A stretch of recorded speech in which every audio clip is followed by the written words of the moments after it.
শোভাবাজার সর্বজনীনের পুজো মণ্ডপে এবার দেখলে যেটা দেখা যাবে যে যত মানুষ মণ্ডপে বাইরের দিক থেকে ভেতরে আসতে থাকবেন ততই যেন পুজো পুজো গন্ধটা স্পষ্ট হয়ে উঠবে এবং সেই গন্ধটা একেবারে সুস্পষ্ট হয়ে উঠবে প্রতিমার কাছে গেলে।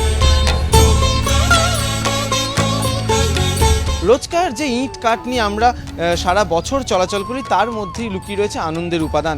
সেই আনন্দের উপাদানের খোঁজই করবে এখানকার পুজো।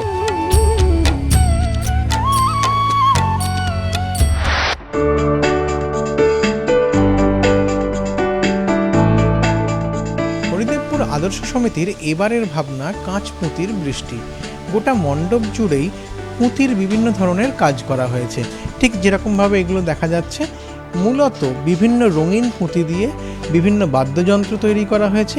এছাড়াও একদিকে যেরকম বাজনদারদের মডেল রয়েছে, পাশাপাশি বিভিন্ন নৃত্যকলা তার এক একটি উপস্থাপনা রয়েছে। গোটা মণ্ডপে বেশ কিছু প্যানেল তৈরি করা হয়েছে, যার মাধ্যমে এই সমস্ত শিল্পীদের তুলে ধরা হচ্ছে।